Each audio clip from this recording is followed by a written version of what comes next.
Today's reading comes from Luke 24, verse 13. On the road to Emmaus.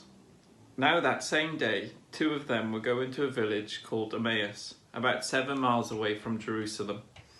They were talking with each other about everything that had happened.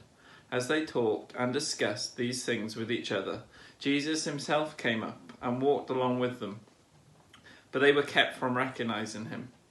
He asked them, "What are you discussing together as you walk along?" They stood still, their faces downcast. One of them, named Cleopas, asked him, Are you the only one visiting Jerusalem who does not know the things that have happened there in these days?" "What things?" he asked. "About Jesus of Nazareth," they replied. "He was a prophet, powerful in word and deed before God and all the people. The chief priests and our rulers handed him over to be sentenced to death, and they crucified him. But we had hoped that he was the one who was going to redeem Israel. And what is more, it is the third day since all this took place. In addition, some of our women amazed us. They went to the tomb early this morning, but didn't find his body. They came and told us they had seen a vision of angels who said he was alive. Then some of our companions went to the tomb and found it just as the woman had said, but they did not see Jesus. He said to them, 'How foolish you are, and how slow to believe all that the prophets have spoken.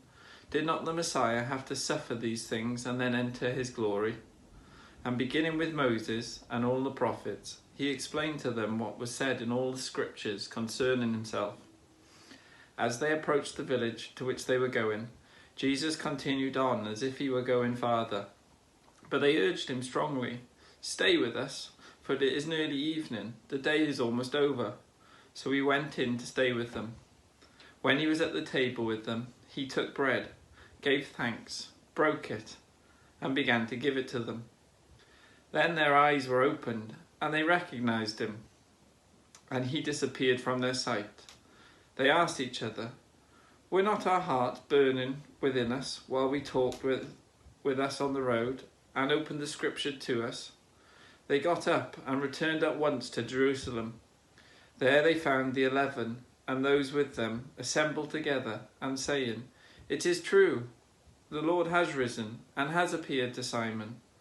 Then the two told what had happened on the way and how Jesus was recognized by them when he broke the bread.